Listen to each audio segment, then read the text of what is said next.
अभी कबीर अपनी बात पूरी भी नहीं कर पाया था कि चटाक की आवाज़ पूरे कमरे में गूंज उठी। अवंतिका ने उसे एक ज़ोरदार थप्पड़ मारा था, जिससे वो एकदम से बिल्कुल चुप हो गया। बस बहुत हो गया, मैं सब बर्दाश्त कर सकती हूँ, पर कोई मेरे किरदार पर उंगली उठाए मुझे ये मंजूर नहीं। भाड़ में जाओ तुम और तुम्हारा कॉन्ट्रैक्ट।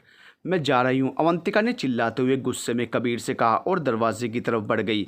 मगर तभी दरवाज़ा खोलते हुए वो दोबारा पलटी। और हाँ, एक बात और, मुझे पैसों की ज़रूरत है, मैंने तुम्हें पहले भी बताया था कबीर, पर इसका ये मतलब हरगिज़ नहीं है कि मैं अपने जिस्म का सौदा करती फिरूं। मैंने रोका था तुम्हें, पर हूँ तो मैं एक औरत ना। हार गई और अब देखो मुझे इस हार की सज़ा भी मिली। अलविदा, उसने कहा, फिर बाहर निकलते हुए दरवाज़ा ज़ोर से बंद किया। कबीर देखता ही रह गया। मुंबई, नेहा का घर। सुबह हो गई थी, मगर उस घर में अभी तक जैसे अंधेरा और खामोशी ने डेरा जमा लिया। नेहा और साहिल अपने अपने कमरे में अभी तक सो रहे थे। घड़ी में 10 बजने वाले थे। तभी डोरबेल बजती है और नेहा अपने कमरे से बाहर निकलकर दरवाज़ा खोलती है। दरवाज़ा खोलते ही सामने खड़े इंसान को देखकर वो चौंक जाती है। सामने और कोई नहीं, दीपक का भाई खड़ा था। मगर वो इतनी सुबह सुबह उसके घर पर क्यों आया था? रोहित देखने में उम्र यही कोई 32 साल और सांवला रंग, लंबा चौड़ा कद। रोहित, तुम यहाँ इस वक्त?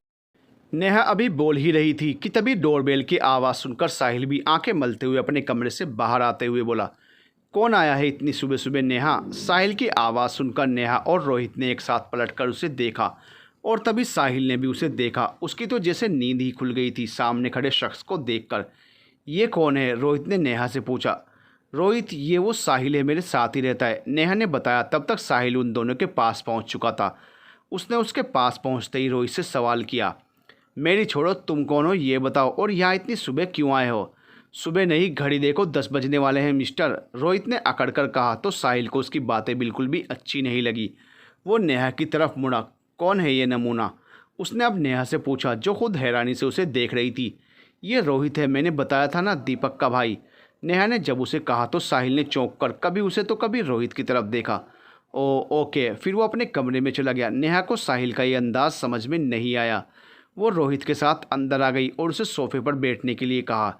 नेहा ने अभी तक नाइट सूट ही पहना हुआ था। वो उसके सामने वाले सोफे पर बैठ गई। वहीं साहिल अपने कमरे के दरवाजे पर खड़ा अंदर से उन दोनों की बातें सुन रहा था। नेहा उससे पूछ रही थी कि वो यहाँ क्यों आया था। तुम यहाँ क्यों आए हो? तुम्हारा जवाब जानने। तो क्या सोचा है तुमने? मुझे थोड़ा टाइम चाहिए। किस लिए? कहीं इस टाइम की वजह वो लड़का तो नहीं जिसके साथ तुम अकेली इस घर में रहती हो और ना जाने क्या क्या करती? वो बोला तो नेहा उसकी बात सुनकर चौंक गई कि ये वो कैसी गंदी बातें कर रहा है। क्या मतलब है तुम्हारा? नेहा चीख कर बोली, मतलब साफ है कि मैं तुमसे शादी करके तुम्हें एक इज्जतदार ज़िंदगी देना चाहता हूँ, ये जानते हुए कि तुम। वो कहते हुए अपनी अधूरी बात कर खड़ा हुआ तो नेहा उठकर उसे एक ज़ोरदार धक्का दिया। नहीं चाहिए मुझे तुम्हारी इज्जतदार ज़िंदगी, अब निकलो मेरे घर से। वो चीखते हुए उसे घर से बाहर निकलने को कहती है। तभी साहिल, जो ये सब देख रहा था, वो अपने कमरे से बाहर आता है और रोहित का कॉलर पकड़ लेता है। हिम्मत कैसे हुई तुम्हारी ऐसी बातें करने की? तुम्हें तो मैं। वो गुस्से से उससे कहते हुए उसे मारने के लिए हाथ उठाता है तो रोहित भी उसे गुस्से से देखता है और झटके से अपना कॉलर उससे छुड़ाते हुए कहता है, सच है, इसीलिए तो तुम्हें बुरा लगा है। और तुम्हें तो मैं बाद में देख लूँगा, और शादी तो तुम्हें मुझसे ही करनी होगी। तेरी तो। मैं निकल यहाँ से, मैं अभी देखता हूँ कि तुम ये सब कैसे करते हो। साहिल उसकी बात सुनकर गुस्से में उसे एक ज़ोरदार घूंसा मार देता है, जिससे रोहित तिलमिला उठता है। उसके होंठों से खून निकल रहा था। उसने अपने हाथ से अपने होंठों को पोंछा और नेहा की तरफ मुड़ते हुए उसकी तरफ अपनी जेब से एक पेपर निकालकर थमाते हुए कहा, यह रहा वो बिल जो मैंने भाई पर खर्च किया था, जिस पर तुम्हारे साइन हैं। 2 दिन में पैसे वापस करो या फिर मुझसे शादी करो। वो फिर रुका नहीं, सीधे पैर पटकते हुए दरवाजे से निकल गया। नेहा हाथ में वो पेपर लिए चुपचाप खड़ी थी। साहिल ने आगे बढ़कर उसके हाथ में से वो पेपर ले लिया और पढ़ने लगा। उसमें लिखा था कि नेहा ने दीपक के इलाज के लिए रोहित से 5 लाख रुपए लिए थे। उस पर उसके साइन भी थे। वो समझ गया कि जब सीधी तरह से बात नहीं बनी तो वो लोग उसे मजबूर कर रहे हैं उस पागल आदमी से शादी करने के लिए। साहिल ने पेपर मोड़कर अपनी जेब में रख लिया और अपने कमरे में चला गया, मगर तुरंत ही वापस भी आ गया। उसने एक चेक उसकी तरफ बढ़ाते हुए कहा, ये लो और जाकर उस आदमी के मुंह पर मारो ताकि वो दोबारा यहाँ आने की हिम्मत नहीं जुटा पाए। पर नेहा ने वो लेने से इनकार कर दिया। नहीं, मुझे इसकी ज़रूरत नहीं है। नेहा ने कहा, तो फिर क्या चाहती हो तुम? कि वो यहाँ दोबारा आए? देखो नेहा, आज तो मैं था यहाँ, इसलिए वो कुछ नहीं कर पाया, पर मैं हमेशा तो यहाँ नहीं रहूँगा ना तुम्हें बचाने के लिए। साहिल अब उसके जवाब पर परेशान होते हुए बोला तो नेहा ने तुरंत कहा, तो तुम जा रहे हो? हाँ, और यहाँ रुककर करूँगा भी क्या? तुमने रुकने के काबिल ही नहीं छोड़ा। साहिल ने उसकी आंखों में झांकते हुए कहा। पर मैंने ना तो नहीं कहा। नेहा उसे वैसे ही देख रही थी। पर हाँ भी तो नहीं कहा, साहिल ने कहा। हर बार कहना ज़रूरी होता है क्या? नेहा ने कहा। हाँ होता है, क्योंकि मुझे आंखों की भाषा समझ नहीं आती। साहिल बोला। तो फिर मुझे भी अपने साथ ले चलो, मैं यहाँ नहीं रहना चाहती अब। नेहा ने कहा तो साहिल ने आगे बढ़कर उसे जल्दी से अपने गले से लगा लिया। उसे यकीन नहीं हो रहा था कि वो मान गई है। सच में तुम मेरे साथ चलना चाहती हो? वो खुशी से झूम रहा था। हाँ, पर मेरी कुछ शर्तें हैं, नेहा ने कहा तो साहिल ने जल्दी से कहा। मुझे तुम्हारी हर शर्त मंजूर है। उसने कह तो दिया था कि वो उसकी हर बात मानेगा, पर वो शर्त क्या थी वो नहीं जानता था। सिंघानिया मेंशन साहिल नेहा से कोर्ट मैरिज करने के बाद उसे अपने घर ले आया था, जहाँ सारे घर वाले ये देखकर हैरान रह गए। दादू और दादी ने तो खुले दिल से नेहा का स्वागत किया, मगर राजीव और नीलिमा का उसे देखकर जैसे पारा हाई हो गया। वहीं निया अपने भाई का अचानक ये रूप देखकर हैरत में पड़ गई थी कि अचानक भाई ने किसी को बिना बताए शादी कर ली, मगर उसे नहीं पता था। वो इस बारे में दादू से एक बार बात कर चुका था। पर जो भी हो, अब तो जो होना था वो हो गया था। शाम के 4 बजने वाले थे और सिंघानिया मेंशन में साहिल और नेहा की शादी को लेकर तूफान आया हुआ था, जो नीलिमा और राजीव ने लाया था। सिंपल सी साड़ी पहने हुए नेहा साहिल के साथ खड़ी थी और दादी उन दोनों की आगे बढ़कर आरती उतार रही थी। वहीं राजीव और नीलिमा उसे गुस्से से देखते हुए हाथ बांधे खड़े थे। क्या बात है भाई, आप तो कबीर भाई से भी 2 कदम आगे निकले। चट मंगनी पट बिया, छुपे रुस्तम कहीं के, बट गेट चॉइस। हाँ, भाभी इज सो ब्यूटीफुल। इधर निया मुस्कुराते हुए साहिल से बोल रही थी। तभी नीलिमा ने गुस्से से उसे घूरा तो वो जल्दी से चुप हो गई। आरती के बाद नेहा का गृह प्रवेश हुआ और उन दोनों ने दादू और दादी का आशीर्वाद लिया। और जैसे ही नीलिमा और राजीव के पास आशीर्वाद के लिए झुके, दोनों उल्टे कदम पीछे हट गए। शादी अपनी मर्जी से की है तो तुम्हें आशीर्वाद हमारा क्यों चाहिए? जाओ यहाँ से, मैं नहीं मानता इस शादी को, और ये लड़की मेरी कोई नहीं लगती। राजीव ने पीछे हटते हुए गुस्से से साहिल को देखकर कहा तो साहिल जो झुका हुआ था मुस्कुराते हुए उठकर खड़ा होते हुए बोला। शादी तो हो गई, आपके मानने ना मानने से सच तो नहीं बदलेगा पापा। वो अभी बोल ही रहा था कि तभी नीलिमा ने नेहा को अजीब सी नज़रों से देखते हुए, एक सड़क छाप क्या कम थी जो तुम दूसरी ले आए हो? देख रहे हो राजीव, इस लड़की ने अभी से साहिल को बदल दिया है। ये तुमसे कैसे बात कर रहा है? वो मेरी पत्नी है मम्मी। अच्छा होगा कि आप उसके लिए सोच समझ कर बोलें, और मैं वही हूँ। आपका नज़रिया बदल गया है मुझे देखने का। साहिल अब उसकी तरफ मुड़ते हुए बोला। तो अब तुम मुझे सिखाओगे कि मुझे किससे कैसे बात करनी है? नीलिमा ने अपनी नाक मुँह सिकोड़ते हुए कहा। वहीं नेहा जिसे इस बात का डर था, अब वो सच साबित हो रही थी। उसके यहाँ आने से वो लोग खुश नहीं थे। वो सोच रही थी कि कहीं जल्दबाजी में उसने गलत फैसला तो नहीं कर लिया था। एक ने अचानक से किसी लड़की को पसंद कर लिया, फिर एक सीधे शादी करके घर ले आया। देख रहे हैं पापा, ये सब आपके लाड़ प्यार का नतीजा है, और मुझे बिगड़ा हुआ कहते थे। अब की बार राजीव ने गुस्से से अपने पिता से कहा, जो बहुत देर से चुप थे। तभी दादू उसकी तरफ बढ़े और बड़े आराम से कहा। ये तुम कह रहे हो राजीव? भूलो मत, जो औरत तुम्हारे सामने खड़ी है वो इस घर में एक मासूम की लाश लांग कर आई है। पापा! राजीव उनकी बात सुनकर गुस्से से चिल्लाया। उसे अपने पिता की बात बर्दाश्त नहीं हुई थी कि वो उसकी बीवी के बारे में ऐसी बातें करें। उसने फिर कहा, निमिषा की मौत एक हादसा थी, उसने खुदकुशी की थी। इसके लिए आप नीलिमा को जिम्मेदार नहीं ठहरा सकते हैं। इसकी वजह से उसने अपनी जान दी थी राजीव। तुम्हारी वजह से वो हमें छोड़कर चली गई। तुम दोनों उसकी मौत के जिम्मेदार हो। दादू कहते कहते भावुक हो गए तो दादी ने आगे बढ़कर उन्हें संभालते हुए कहा, छोड़िए ना इन पुरानी बातों को। घर में नई बहू आई है, क्या सोचेगी कि उसके आते ही सब लड़ने लगे। फिर वो अपने बेटे की तरफ देखकर बोली, और राजीव तुम अपने पिता से ज़रा तमीज़ से बात करो। नेहा अब साहिल की पत्नी है। जब हमें कोई एतराज़ नहीं तो तुम्हें भी नहीं होना चाहिए, और अगर है तो भूलो मत, ये हमारा घर है। तुम और तुम्हारी ये बीवी यहाँ से जा सकते हैं, तुम्हारी मर्जी। तभी नीलिमा ने कहा, बस यही तो होता है इस घर में, जहाँ कोई बात होती है बस घर से निकलने की धमकी देते हैं ये लोग। तुम्हारी इस घर में कोई वैल्यू नहीं है राजीव। और निया, तुम खड़े खड़े तमाशा क्या देख रही हो? जाओ अपने कमरे में, वो चिल्लाते हुए निया से बोली। तो निया जल्दी से अपने कमरे की तरफ चली गई। फिर नीलिमा गुस्से से सीढ़ियाँ चढ़ने लगी जो उसके कमरे की तरफ जा रही थी। तभी राजीव भी गुस्से से उसके पीछे गया। साहिल को दादी ने नेहा को अपने कमरे में ले जाने के लिए कहा और फिर वो दादू को उसके कमरे में ले गई। अवंतिका सुबह से शहर में घूमने के बाद थककर समंदर किनारे आकर बैठ गई। अब कहाँ जाए उसे समझ नहीं आ रहा था। ऐसा लग रहा था कि रास्ता ख़त्म हो गया था, और वो भी क्या क्या सोचा था और क्या हो गया। अच्छी खासी ज़िंदगी चल रही थी, भले ही जेब में पैसे नहीं थे मगर इज्जत तो थी। अब तो वो भी नहीं रही, मैं ही गलत थी जो इस प्राइस की दुकान के चक्कर में पड़ गई। मैंने उसका फ़ायदा उठाया, हद होती है, कोई ऐसी बातें कैसे कर सकता है। पूरी दुनिया में एक मैं ही मिली थी उसे। ज़रा देखो तो सही, मैं 5 घंटे से होटल से गायब हूँ। उसे ज़रा सी मेरी फ़िक्र नहीं है कि मैं कहाँ हूँ। अगर होती तो मुझे ढूंढते हुए यहाँ ज़रूर आता, पर नहीं। ये अमीर लोग, इनके सीने में दिल नहीं पत्थर होता है, और उसी में से एक पत्थर मेरे दिमाग पर पड़ गया था जो मैं उस अमीर चंद की बातों में आ गई। महादेव, कभी उसका भला मत करना, उसने मेरा बहुत दिल दुखाया है। वो सोचते हुए आती जाती हुई लहरों से बातें कर रही थी जो अब तेज़ हवा की वजह से रफ्तार से ऊपर उठ रही थी। वहीं दिलावर दूर खड़ा ये सब देख रहा था। वो सुबह से उस पर नज़र रखे हुए, उसके पीछे पीछे छुपकर उसका पीछा करते हुए अब यहाँ तक आ पहुँचा था। उसे समझ आ गया था कि ज़रूर वो कबीर से लड़कर आई है, इसलिए वापस होटल नहीं जा रही। और अब वो यहाँ बहुत देर से बैठी हुई थी। उसने सोचा कि अच्छा मौका है, अभी जाकर उसे धर दबोच लेता हूँ और जो भी बात है साफ साफ कर लूँगा। ये सोचते हुए जैसे ही उसकी तरफ बढ़ा, उससे पहले ही अवंतिका को आती हुई तेज़ लहरों ने अपनी चपेट में ले लिया, जिससे वो संभल नहीं पाई और पानी में कहीं खो गई। दिलावर दौड़ते हुए उसके पीछे गया और समंदर में कूद गया। कल रात जो कुछ भी हुआ, कबीर ने उसका जिम्मेदार अवंतिका को ठहराया था। उसे लग रहा था कि अवंतिका ने उसे हासिल करने के लिए ये सब किया था। उसने गुस्से में अवंतिका को भी ना जाने क्या क्या कह दिया था, जिसे सुनने के बाद अवंतिका वहाँ से गुस्से में कबीर को छोड़कर चली गई थी।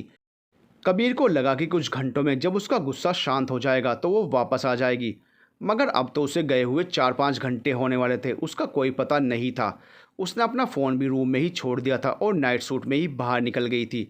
अब कबीर वहाँ से उसे ढूंढते हुए वहीं पहुँचा था जहाँ पर अवंतिका हमेशा जाती थी, यानी कि समंदर किनारे। वो जब वहां पहुंचा तो करीब 5 बजने वाले थे। कुछ दूर पर लोगों की अचानक भीड़ देखकर वो घबरा गया कि यहाँ क्या हो रहा है, इतनी भीड़ क्यों है। एक पल के लिए उसे अवंतिका का ख्याल आया कि कहीं उसने खुदकुशी तो नहीं कर ली। उस लड़की का कोई भरोसा नहीं है, कुछ भी कर सकती है। उसने वहीं पास के एक आदमी से पूछा जो वहीं से वापस आ रहा था, भाई क्या हुआ है, इतनी भीड़ क्यों जमा है वहाँ पर।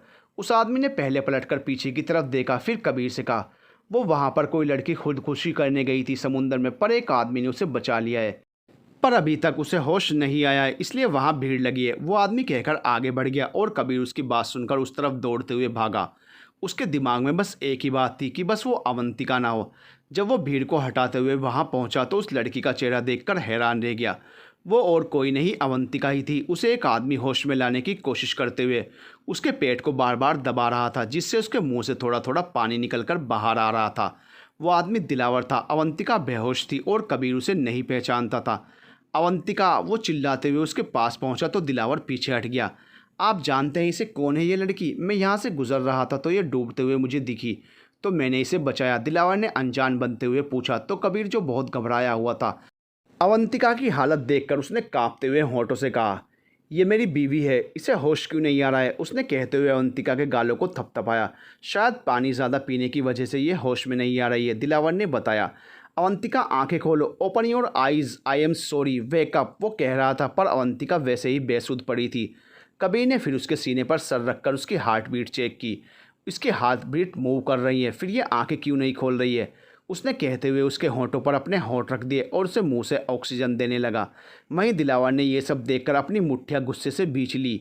उसके लिए ये सब बर्दाश्त करना मुश्किल हो रहा था। तभी अवंतिका ने धीरे धीरे अपनी आंखें खोली और अपने ऊपर कबीर को यूं देखकर जल्दी से उसे धक्का देकर हटाया, तो कबीर दूसरी तरफ जा गिरा।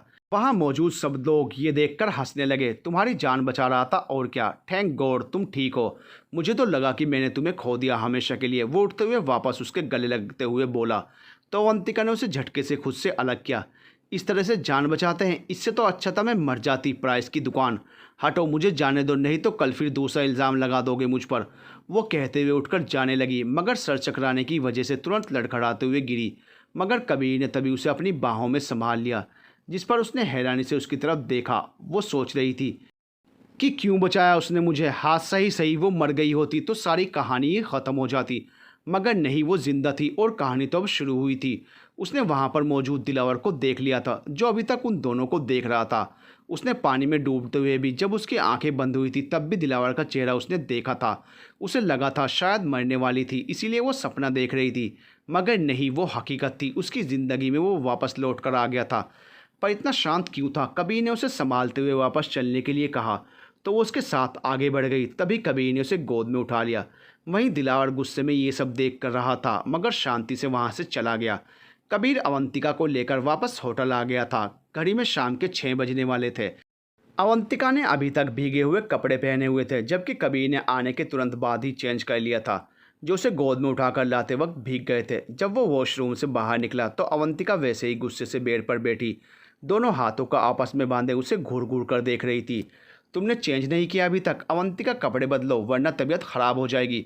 कबीर ने अपने बालों को टॉवल से पोंछते हुए उसकी तरफ देखकर कहा, मगर उसका कोई रिएक्शन नहीं था। वो उसे वैसे ही घूर घूर कर देख रही थी। क्या हुआ है, ऐसे क्या देख रही हो? पहले कभी नहीं देखा क्या? कबीर ने मुस्कुराते हुए शरारती अंदाज में कहा। तो वो और चिढ़ गई। कबीर ने नेवी ब्लू कलर की टी शर्ट और ट्राउज़र पहन रखा था। वहीं अवंतिका अभी तक भीगे हुए नाइट सूट में ही थी। उसके बाल बिखरे हुए थे और चेहरे पर बेइंतहा गुस्सा था। वो किसी ज़िद्दी बच्चे की तरह नजर आ रही थी इस वक्त। अवंतिका, कहाँ ध्यान है? मैंने कहा चेंज योर क्लॉथ्स। कबीर ने दोबारा कहा तो वो उठकर उसके पास सीधे आकर खड़ी हो गई। क्यों? तुम्हें मेरी इतनी चिंता क्यों हो रही है? फिर से कुछ करने का इरादा है? मैं नहीं बदलूंगी कपड़े और यहाँ पर रुकूंगी नहीं। मुझे वापस जाना है। हटो, जाने दो मुझे। तुम अमीर चंद के साथ नहीं रहना मुझे।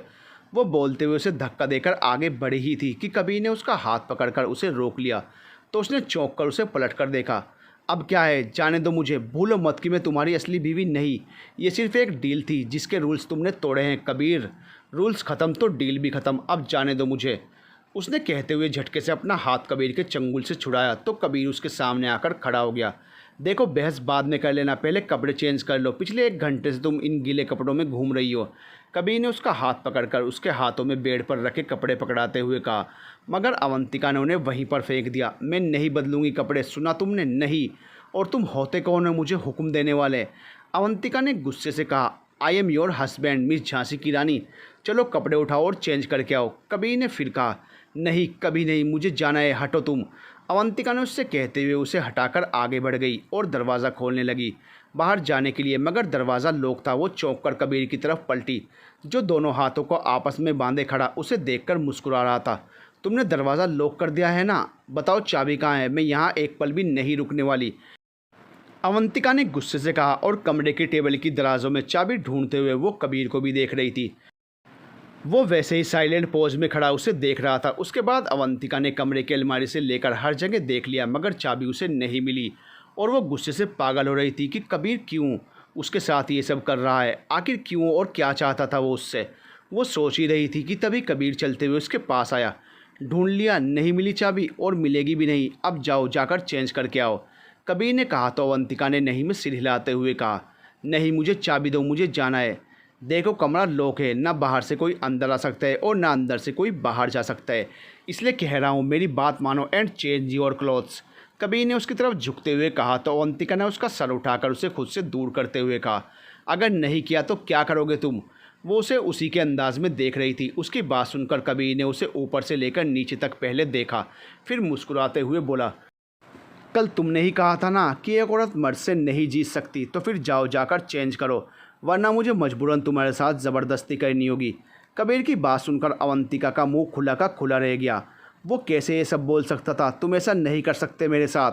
अवंतिका ने पीछे हटते हुए कहा तो कबीर ने उसकी तरफ एक कदम आगे बढ़ाते हुए कहा, मैं कुछ भी कर सकता हूँ, you know what I am. Kabir, पीछे हटो। अवंतिका वैसे ही पीछे हटते हुए बोली, मगर करीब उसके और पास आकर बोला, अगर चाहती हो तो चेंज योर क्लॉथ्स, वरना। अभी वो बोलते हुए शरारत से मुस्कुरा ही रहा था कि अवंतिका ने उसे धक्का देकर जल्दी से उसे दूर किया और कपड़े जो उसने बेड पर फेंक दिए थे उन्हें उठाते हुए जल्दी से वॉशरूम की तरफ बढ़ते हुए बोली, तुम्हें तो बाद में देखूंगी, तुम बहुत बुरे हो प्राइस की दुकान। एक तो सॉरी कहने की जगह मुझे धमकी देते हो। नफरत है मुझे तुमसे, सुना तुमने? I hate you Kabir Singhania, I hate you.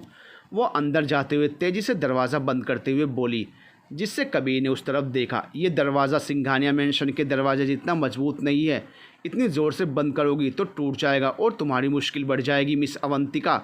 फिर मत कहना कि मैंने बताया नहीं। कबीर ने बाहर से ही आवाज़ लगाई तो वह अंदर ही अंदर चिढ़ गई। फिर शावर चालू करके उसके ठंडे पानी से अपने गर्म दिमाग को शांत करने की कोशिश करने लगी। दरवाज़ा टूट जाएगा। वो शावर लेते हुए अब मुंह बनाते हुए खुद से बातें कर रही थी। सिंघानिया मेंशन घर में उनके आने के बाद हुए तमाशे के बाद साहिल नेहा को लेकर अपने कमरे में चला आया था। नेहा बहुत थक गई थी तो वो कमरे में आने के बाद सो गई। वहीं साहिल उससे कहकर कहीं बाहर काम से गया था। तभी वो वापस आया। जैसे ही वो कमरे में आया उसकी नज़र गहरी नींद में सो रही नेहा पर पड़ी। सोते हुए वो और भी ज़्यादा प्यारी लग रही थी। हल्की पिंक साड़ी, उस पर माथे पर लाल बिंदी और बालों से उसके चेहरे को छेड़ती हुई लटे। एक पल के लिए साहिल की नज़रें उस पर ठहर कर रह गई। उसने अपने हाथ में लिए बैग्स को सोफे पर रखा और उसकी तरफ बढ़ गया। वो उसके पास जाकर बैठ गया और उसके चेहरे पर से उसके बालों को हटाया। तभी किसी के स्पर्श के एहसास से नेहा की अचानक आँख खुल गई तो वो साहिल को सामने देखकर हड़बड़ाकर उठ बैठी। तुम कब आए? नेहा ने अपने बालों को अपने कानों के पीछे करते हुए उससे पूछा तो साहिल ने उसके चेहरे को छुआ। बस अभी अभी। तुम सोते हुए भी कितनी हॉट, मेरा मतलब है कि कितनी प्यारी लगती हो। मेरी तो नज़र ही नहीं हट रही थी इसलिए तुम्हें नहीं जगाया, साहिल ने कहा तो नेहा का दिल ज़ोरों से धड़का। ये सब इतने सारे बैग्स, इनमें क्या है?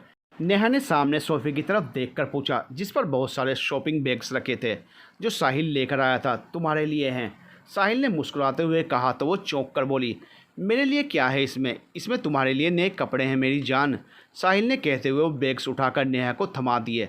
पर मेरे पास तो बहुत कपड़े हैं पहले से ही, इनकी क्या ज़रूरत थी?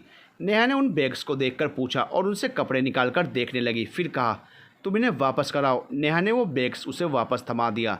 क्या मतलब वापस कराऊं? तुम मेरी बीवी हो, हमारी नई नई शादी हुई है और मैं नहीं चाहता कि तुम पुराने कपड़े पहनो। भले ही तुम्हारी ये दूसरी शादी है पर मेरी तो पहली शादी है यार, तो मेरे भी तो अरमान हैं। साहिल कहते कहते अचानक से कुछ और भी कह गया जिसे सुनकर नेहा चौंक गई और उसे देखती ही रह गई। जिस बात का उसे डर उसकी शुरुआत हो चुकी थी, साहिल भी उसे देख रहा था। उसे एहसास हो गया था कि वो अपने जज्बात में कुछ ज़्यादा ही बोल गया। नेहा ने आगे कुछ नहीं कहा, सिर्फ थैंक्स कहकर उन कपड़ों के बैग्स को उठाकर सामने कबर्ड में रखने चली गई।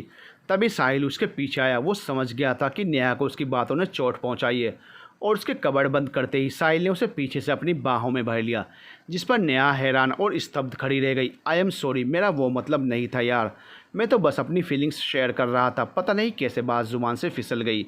साहिल अब उससे माफ़ी मांगते हुए बोल रहा था। तभी नेहा ने उसका हाथ अपनी कमर पर से हटाया और उसकी तरफ मुड़ते हुए बोली, मैंने तुम्हें अपने बारे में सब कुछ बता दिया है और ये रिश्ता तुमने मुझसे अपनी मर्ज़ी से जोड़ा है साहिल। मैंने तुम्हारे साथ कोई ज़बरदस्ती शादी नहीं की है। हाँ, मुझे बुरा लगा है और मैं ये बात कर रही हूँ क्योंकि मुझे घुमा फिराकर बातें करनी नहीं आती। आई नो, पता है मुझे, इसलिए तो मैंने तुम्हें चुना है। लिसन, प्लीज़ माफ़ कर दो, मेरा वो मतलब नहीं था। मैं तो बस, साहिल अभी बोल ही रहा था कि नेहा ने उसकी बात बीच में काटते हुए कहा, जानती हूँ, इसीलिए तो तुम्हारे सामने खड़ी हूँ, वरना यहाँ एक पल भी रुकना मेरे लिए नामुमकिन था। नेहा ने कहा तो साहिल ने मुस्कुराते हुए उसे गले लगा लिया। यू आर द बेस्ट, साहिल ने कहा तो नेहा, जिसे सच में चोट पहुंची थी, ज़बरदस्ती मुस्कुरा दी। रात के 11 बजने वाले थे। सिंघानिया मैंशन पूरी तरह से शांत हो गया था। सब लोग अपने अपने कमरों में खाना खाने के बाद जा चुके थे। वहीं नीलिमा और राजीव अपने कमरे में एक दूसरे से बातें कर रहे थे।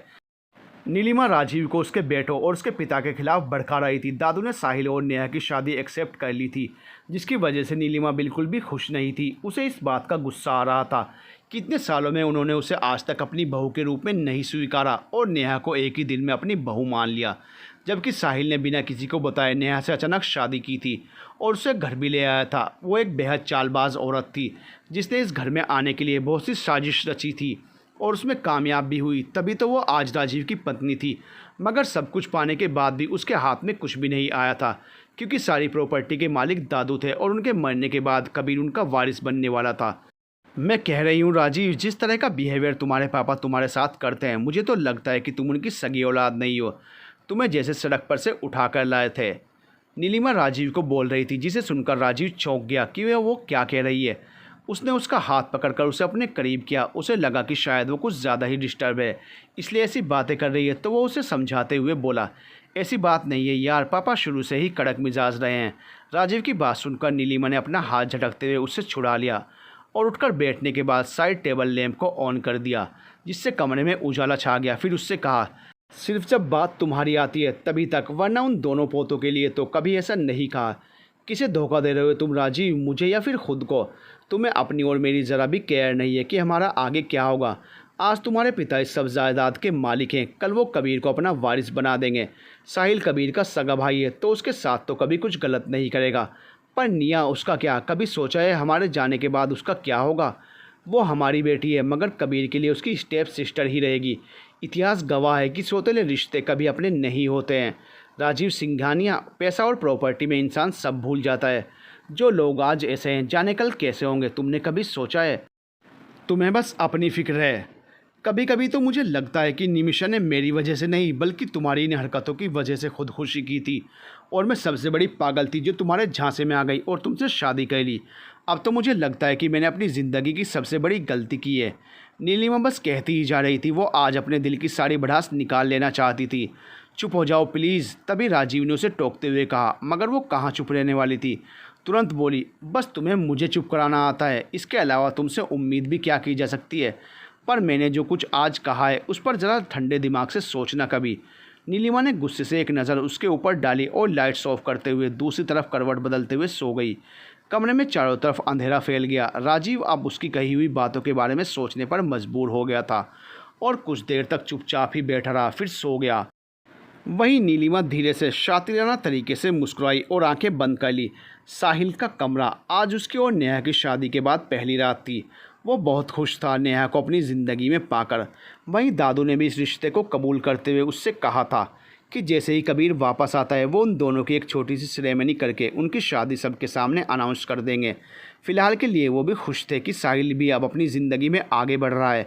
नेहा एक बेहद समझदार और सुलझी हुई लड़की थी, इसलिए भी दादू और दादी को इत्मीनान था। नेहा कपड़े चेंज करने के बाद बालकनी में खड़ी थी। बहुत देर से अपने अतीत के बारे में सोच रही थी।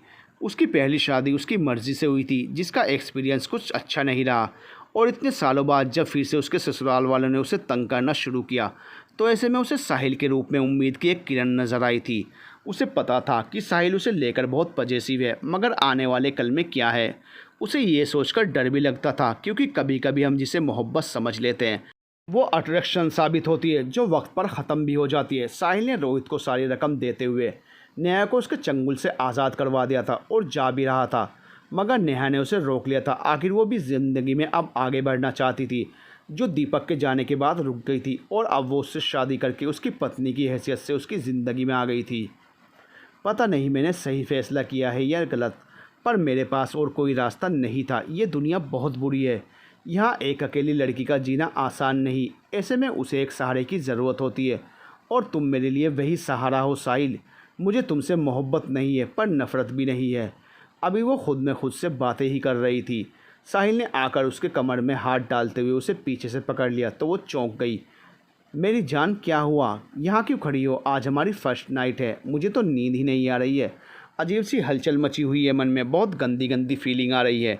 वो शरारती अंदाज में बोलते हुए मुस्कुराया। ऐसा लग रहा है जैसे मैं सपना देख रहा हूँ कि मैंने तुम्हें पा लिया है। तुम्हें कैसा लग रहा है? साहिल ने कहते हुए उसके खुले बालों को उसकी सुराहीदार गर्दन पर से हटाते हुए अपने गर्म होठों को उस पर रगड़ना शुरू कर दिया, जिससे नेहा का तन मन सिहर उठा।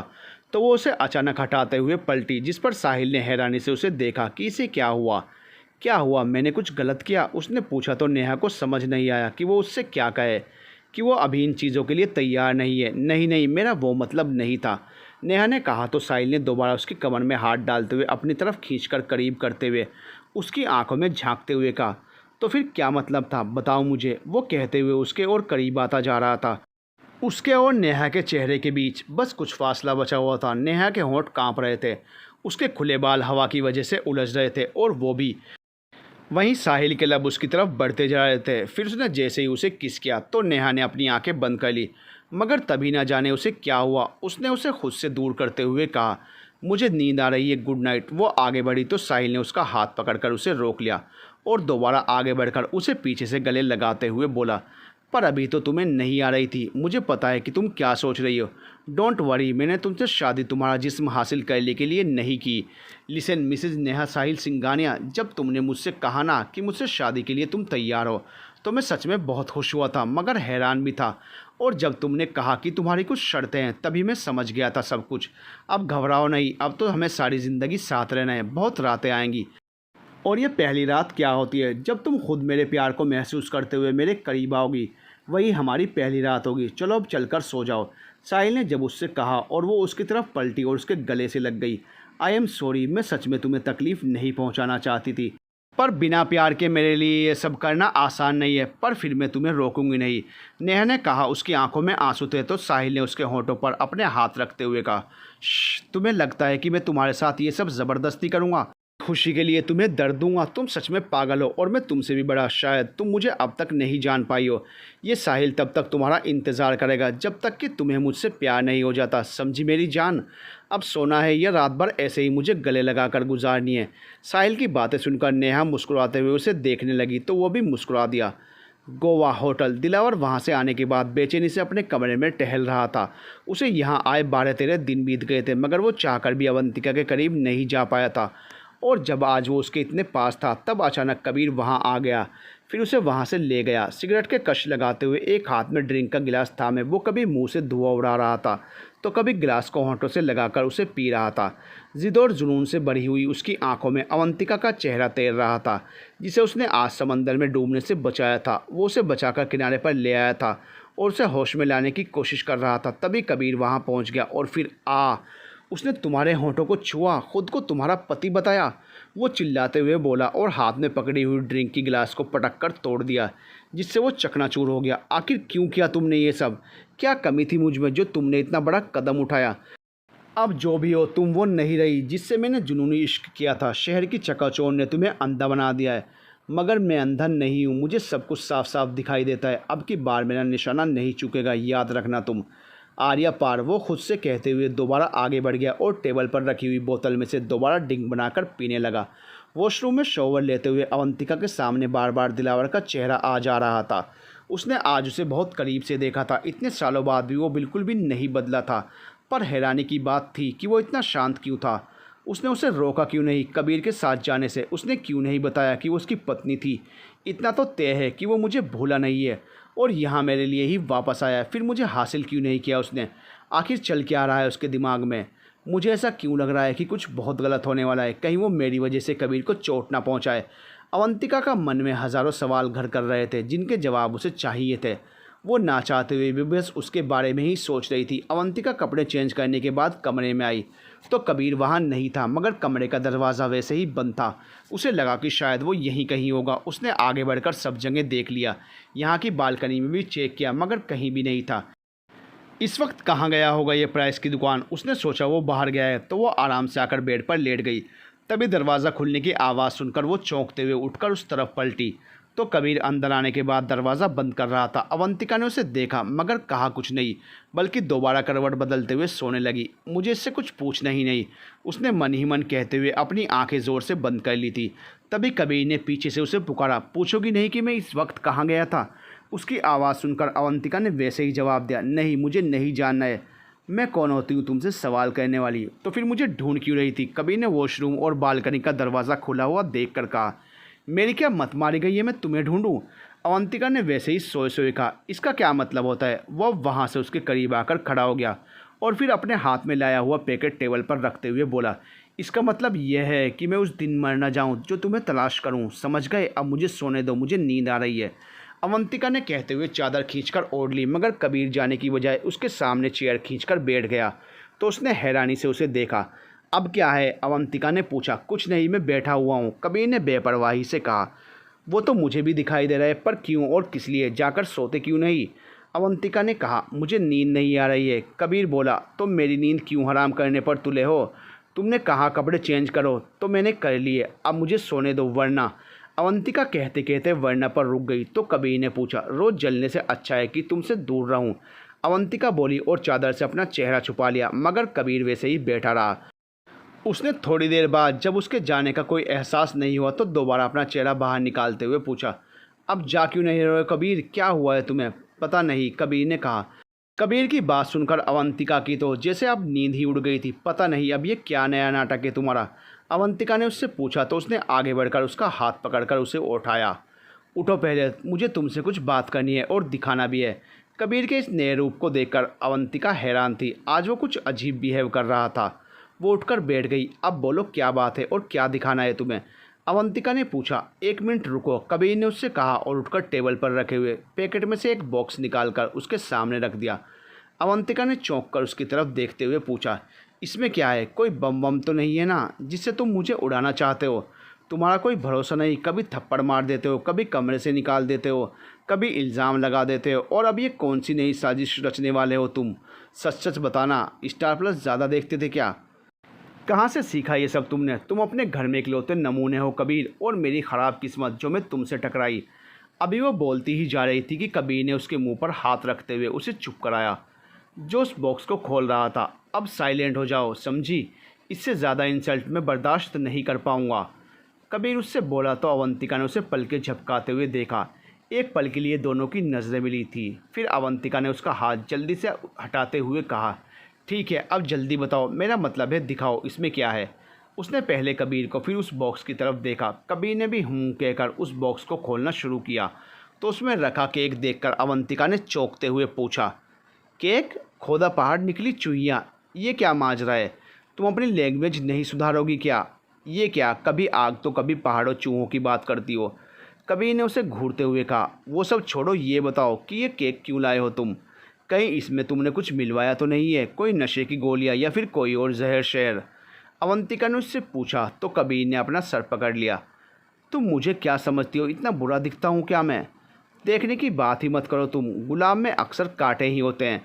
अवंतिका ने मुंह बनाते हुए कहा, खैर फॉरगेट इट, जाने दो, तुम्हें पता है कि ये केक क्यों लाया हूँ मैं? कबीर ने कहा, क्यों लाए हो? अवंतिका ने फिर उसकी तरफ देखा। वैसे तो मुझे पता है कि मुझसे कभी आज तक कोई गलती नहीं हुई है, मगर फिर भी आई एम सॉरी, और कल रात को तुम्हारी भी कोई गलती नहीं थी, पर फिर भी तुम्हें ख्याल रखना चाहिए था। अभी तो सिर्फ कुछ दिन हुए हैं हमारी शादी, आई मीन इस डील को, और ये सब एनीवे मैं चाहता हूँ कि जब तक हम साथ साथ हैं, मतलब कि जब तक हमारी डील ख़त्म नहीं हो जाती, हम दोस्त बनकर तो रह सकते हैं ना? देखो 1 साल की बात है तो ऐसे लड़ते झगड़ते हुए तो नहीं गुजरेगी, है कि नहीं? इसलिए मैं ये केक लाया हूँ, हमारी दोस्ती की नई शुरुआत। चलो अब केक काटो मेरे साथ। कबीर ने उससे कहते हुए उसके हाथ में चाकू पकड़ाया, फिर केक कट करने के बाद उसे खिलाया भी। इसे तो माफ़ी मांगनी भी नहीं आती है, हिटलर कहीं का, अवंतिका सोच रही थी। तुम्हें पता है कि आज तुम्हें इस हालत में देखकर मेरी जान ही निकल गई थी। एक पल के लिए लगा कि तुम मुझे छोड़कर चली गई। पता नहीं क्या है तुम में जो मुझे तुम्हारी फिक्र होती है, कबीर सोच रहा था। मुंबई सिंघानिया मैंशन, रात के 8 बजने वाले थे। कबीर और अवंतिका अब वापस घर आ गए थे। पूरे 15 दिन बाद उन्हें देखकर दादू और दादी बहुत खुश नज़र आ रहे थे। उन दोनों के वापस आने से घर में जैसे रौनक लौट आई थी। अवंतिका और कबीर जब वहां पहुंचे तो उनके लिए एक सरप्राइज़ पहले से ही तैयार बैठा था। वो तो साहिल और नेहा की अचानक की शादी। अवंतिका को तो ये सब देखकर पहले बहुत हैरानी हुई कि अचानक से साहिल ने इतना बड़ा फैसला ले लिया और उसे बताया तक नहीं। पर फिर वो भी खुश थी कि चलो उसने ज़िंदगी में आगे बढ़ने का तो सोचा, वरना अपने अतीत की वजह से वो वहीं पर ठहर गई थी। जब से दीपक उसे छोड़कर गया था वो साहिल के साथ बैठकर बातें कर रही थी। अवंतिका उसके गले लगते हुए बोल रही थी, मुझे तो यकीन नहीं हो रहा है, तू तो छुपी रुस्तम निकली, एकदम से शादी कर ली, और वो भी साहिल से। But I very happy for you. अच्छा किया जो तूने ज़िंदगी में आगे बढ़ने का फ़ैसला कर लिया। साहिल ने उसे पूरी कहानी सुनाने के बाद कहा, हाँ बस ये है पूरी कहानी, वरना सच कहूँ तो मुझे साहिल से मोहब्बत नहीं है, पर मैं उससे नफ़रत भी नहीं करती। बस थोड़ा वक्त चाहिए इन सब बातों को समझने के लिए, इस नए रिश्ते को निभाने के लिए। वो अभी तक उलझन में ही फंसी हुई थी। अवंतिका ने कहा, चल कोई नई बात नहीं है, कम से कम साहिल तो तुझसे प्यार करता है ना, और ये शादी असली तो है मेरी और कबीर की तरह एक डील तो नहीं जो टाइम के साथ ख़त्म हो जाएगी, फिर मैं अपने रास्ते और वो अपने रास्ते। पता है गोवा में मैंने दिलावर को देखा, वो मेरे बिल्कुल करीब था यार। नेहा ने उसकी तरफ चौंकते हुए देखकर पूछा, तूने कबीर को बताया? अवंतिका ने नहीं में सर हिलाते हुए कहा, क्या बताती उसे कि वो कौन है और मैं उसकी कौन हूँ? बस मुझे अब बहुत डर लग रहा है, मेरा शक सही था, वो अब तक मेरी तलाश में है और उसने मुझे ढूंढ लिया है। पर ताज्जुब की बात यह है कि वो इतना शांत क्यों था? नेहा ने तभी उसे समझाते हुए कहा, हो सकता है कि वो कबीर से डर गया हो।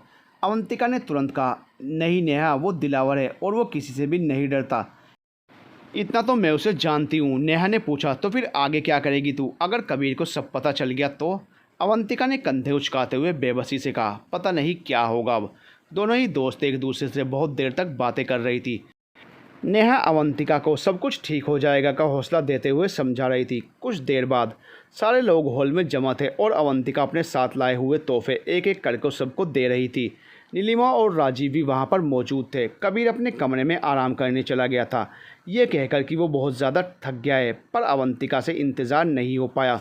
वो तो सबको जल्दी से जल्दी गिफ्ट देना चाहती थी। अवंतिका ट्रॉली बैग फैलाए उसमें से तोहफे निकालते हुए सबसे कह रही थी, पता है गोवा सच में बहुत खूबसूरत जगह है। वैसे तो मुझे ज़्यादा टाइम नहीं मिला शॉपिंग करने का, क्योंकि वो प्राइस सिंघानिया कबीर बहुत बिजी रहते थे ना, मगर फिर भी मैंने सबके लिए कुछ ना कुछ तो ले ही लिया है। हूना में कमाल। तभी अवंतिका ने सबको तोहफा देने के बाद एक गिफ्ट का पैकेट राजीव की तरफ बढ़ाते हुए कहा, ये आपके लिए है। वो मुझे समझ नहीं आ रहा था कि आपके लिए क्या लूँ, तो मैंने ये ले लिया। इसमें एक टाई है, उम्मीद है आपको पसंद आएगी। पहले तो राजीव ने हैरानी से अवंतिका की तरफ देखा कि ये लड़की मेरे लिए तोहफा लाई है। उसके दिमाग में अभी तक नीलिमा की कही हुई उस दिन की बातें घूम रही थी कि सौतेले रिश्ते कभी अपने नहीं होते हैं। मगर फिर उसने कुछ सोचा और तोहफा ले लिया और मुस्कुराते हुए बोला, ये मेरे लिए है, थैंक्स। अवंतिका उनके तोहफा ले लेने पर बहुत खुश थी, मगर वहीं पर खड़ी नीलिमा, उसे ये बिल्कुल भी अच्छा नहीं लग रहा था। उसने राजीव की तरफ गुस्से से देखा पर बोली कुछ नहीं। तभी अवंतिका ने उसकी तरफ एक गिफ्ट का पैकेट बढ़ाते हुए, आंटी मेरा मतलब है कि मम्मी जी ये आपके लिए है। नीलिमा ने पहले तो उसका दिया हुआ तोहफा देखा, फिर उसकी तरफ और आंखें और बहुत सिकोड़ते हुए बोली, ये मेरे लिए? तुम्हारी इतनी औकात कब से हो गई कि तुम मुझे तोहफा दो? और ये नया ड्रामा क्या है मम्मी जी वाला? मैं सिर्फ निया की माँ हूँ यहाँ, और किसी की भी नहीं। शायद तुम्हें पता नहीं है कि तुम्हारा हस्बैंड मुझे आंटी कहकर बुलाता है, तो मैं तुम्हारी मम्मी जी कैसे हो गई? हाँ। नीलिमा की बातें सुनकर अवंतिका के साथ बाकी लोग भी हैरान रह गए। वैसे भी उससे कड़वी बातों के अलावा एक्सेप्ट भी क्या किया जा सकता था। दादी और दादू उससे अभी कोई बहस नहीं करना चाहते थे और सोच रहे थे कि मौका मिला नहीं और हो गया इन मैडम का ड्रामा स्टार्ट। वहीं निया सोच रही थी कि मम्मी को भी क्या ज़रूरत है पुरानी बातों को याद करने की। साहिल के लिए तो ये सब आम था। उनका ये रूप और ये सब पहली बार देखा था, जो उसे कुछ अजीब सा लगा। हालांकि उसे पता था कि अवंतिका और कबीर की शादी एक डील थी बस, पर अवंतिका को ये सब करने की क्या ज़रूरत थी? उसे अब उसके लिए बुरा लग रहा था। तभी नीलिमा ने तोहफा नहीं लिया तो अवंतिका ने उनकी तरफ फिर से देखते हुए कहा, अब कबीर और आपके बीच क्या है उससे मुझे मतलब नहीं है। मैं ये आपके लिए लाई हूँ, अगर आप इसे ले लेंगी तो मुझे खुशी होगी। अवंतिका दोबारा कहने के बाद गिफ्ट नीलिमा की तरफ बढ़ाया, मगर इस बार नीलिमा ने कहा कुछ नहीं, बल्कि उस पैकेट को उसके हाथों में से लेकर ज़मीन पर फेंक दिया, जिससे सबके होश उड़ गए। उन्होंने उससे ऐसी उम्मीद नहीं थी। तभी नीलिमा ने गुस्से से कहा, मैंने कहा ना तुम्हारी औकात नहीं है कि तुम मुझे तोहफा दो। तभी राजीव, जो ये सब देखकर भी चुप था, बोल पड़ा, नीलिमा ये क्या बदतमीज़ी है? नहीं लेना है तो मत लो, पर ऐसे इंसल्ट मत करो इस बच्ची की। वहीं नीलिमा राजीव के जवाब में तुरंत बोली, अच्छा मैं बदतमीज़ी कर रही हूँ? और इतने सालों से जो मेरे साथ इस घर में होता आया है वो क्या था? राजीव, मुझे लग रहा है कि तुम्हें हमसे ज़्यादा इस लड़की की फ़िक्र है। ओह, मैं तो भूल गई थी कि आखिर ये सब तुम्हारे सगे जो ठहरे सौतेले तो बस हम हैं। राजीव ने चीखते हुए उसे चुप रहने के लिए कहा। चुप हो जाओ यार, कैसी बातें कर रही हो? निया भी मेरी बेटी है, नीलिमा ने भी चीखते हुए कहा। अगर ऐसा ही है तो मांगो उसका हक और कहो अपने पिता से कि इस प्रॉपर्टी का बंटवारा कर दें। That's it. वो दोनों बहस कर ही रहे थे कि तभी कबीर आवाज़ सुनकर अपने कमरे से बाहर आया। बाहर आते ही उसने जब वहाँ का माहौल देखा तो समझते हुए देर नहीं लगी कि यहाँ क्या हुआ था। तभी अवंतिका ने फेंका गया पैकेट उठा लिया तो कबीर ने अवंतिका का हाथ पकड़ लिया और उससे कहा, रुको, मैंने कहा था ना तुमसे कि सबके लिए तोहफे ले लो, मगर इनके लिए कुछ भी लेने का कोई फ़ायदा नहीं है। चलो अब मेरे साथ, बस करो ये सब। अवंतिका ने कबीर की तरफ देखा, वो काफ़ी गुस्से में था और सब कुछ उठाकर बैग में वापस डाल रहा था। तभी अवंतिका ने उससे कहा, पर कबीर मैं तो वो, तुम समझ नहीं रहे हो, ऐसा नहीं है। कबीर ने बैग बंद करने के बाद उसकी तरफ देखते हुए कहा, तो कैसा है? अब तुम मुझे बताओगे कि मेरे घर कौन कैसा है? मैंने कहा ना समेटो ये सब और चलो कमरे में। फिर कबीर बाकी लोगों की तरफ मुड़ते हुए बोला, तमाशा ख़त्म हो गया है, अब आप सब भी अपने अपने कमरे में जा सकते हैं। गुड नाइट, और तुम मेरे साथ आओ। उसने अवंतिका को उठाया और खींचते हुए अपने साथ ले गया। वहीं नीलिमा भी तुरंत वहाँ से चली गई, जिसके बाद सब लोग भी वहाँ से अपने अपने कमरे में चले गए। कबीर वहाँ से आने के कुछ समय बाद अवंतिका से बातें कर रहा था। अवंतिका कपड़े चेंज करके सोने के लिए सोफे पर बैठी हुई थी। कबीर बेड पर बैठा ऑफिस की कुछ फाइलों को देख रहा था, जो उसकी गैर मौजूदगी में उसका स्टाफ दे गया था। कबीर ने फाइलों से नज़र हटाकर अवंतिका की तरफ देखकर कहा, तुम्हें वही आदमी याद है उस दिन जिसने तुम्हारी जान बचाई थी? कबीर की बात सुनकर अवंतिका चौंक गई कि ये दिलावर के बारे में क्यों पूछ रहा है। उसने अनजान बनते हुए कहा, कौन सा आदमी, किसके बारे में पूछ रहे हो? कबीर ने कहा, इतनी जल्दी भूल गई? वही जिसने उस दिन तुम्हारी डूबने से जान बचाई थी, याद आया? अवंतिका ने तभी तुरंत कहा, ओह हाँ याद आया, पर मुझे उसका चेहरा याद नहीं है। पर तुम क्यों पूछ रहे हो उसके बारे में? कबीर तभी उठकर फाइलों को टेबल पर रखने के बाद उसके पास आकर बैठ गया और उसके सर पर धीरे से मारते हुए उसकी आंखों में झांकते हुए कहा, मैंने चेहरे के बारे में तो नहीं पूछा था। वैसे अब हर कोई कबीर तो नहीं होता है जिसे लोग एक बार देख लें तो ताउम्र भूले ही नहीं। अवंतिका ने उसे हाथ से दूर करते हुए कहा, आ गए अपने रूम में? तुम्हें मियाँ मिट्टू बनने की बीमारी है क्या? कबीर ने उसे घूरा, और तुम्हें मुझसे जलने की बीमारी है। You know Kabir is best. खैर मैं उस आदमी से दोबारा मिलना चाहता हूँ। वो किस लिए? अवंतिका ने कुछ डरते हुए पूछा। कबीर ने कहा, तुम्हें क्या हुआ है? ऑब्वियसली इसने तुम्हारी जान बचाई थी। ऑब्वियसली उसने तुम्हारी जान बचाई थी तो थैंक्स कहना तो बनता है ना। पर उस दिन के बाद वो मुझे दिखाई नहीं दोबारा। फिर उसने अवंतिका को देखा जो किसी सोच में पड़ गई थी। तुम्हें क्या हुआ है? क्या सोचने लगी? मैं तुमसे ही बात कर रहा हूँ मिस झांसी की रानी। हाँ हाँ, मैं वो नहीं, कुछ भी तो नहीं। मैं ये कह रही थी कि मैं सो जाऊँ, मुझे बहुत नींद आ रही है। अवंतिका ज़बरदस्ती जमाई ली और उसे हटाकर सोफे पर लेटते हुए चादर खींचकर आंखें बंद कर ली तो कबीर ने उसे हैरानी से देखा, मगर फिर उठकर अपनी जगह पर चला गया कि शायद सच में वो बहुत थक गई है, इसलिए उसे कुछ समझ नहीं आ रहा है। वहीं अवंतिका बस दिलावर के बारे में सोच रही थी कि आखिर वो चला क्यों गया था, ये जानते हुए कि वो जिंदा है, उसके सामने है। फिर भी उस दिन के बाद उसने भी उसे नहीं देखा था। आखिर क्यों किया उसने ऐसा? क्या चल रहा है उसके मन में? कहीं वो वापस आने के लिए तो नहीं लौट गया है? हो सकता है कि वो पूरी तैयारी के साथ उसे वापस लेने आए, पर यह भी हो सकता है कि वो ये समझ रहा हो कि मैं कोई और हूँ। नहीं नहीं, वो दिलावर है। सच को झूठ और झूठ को सच बताना और समझना उसे अच्छी तरह से आता है। वो ज़रूर कुछ बड़ा करने वाला है, मगर क्या? ऐसा लग रहा है जैसे कुछ बहुत गलत होने वाला है मेरे साथ। डर और दहशत महसूस हो रही है। उसने कबीर को चादर की ओर से देखते हुए सोचा और आंखें बंद करके सोने की कोशिश करने लगी, जो कि नामुमकिन वाली बात थी। To be continued.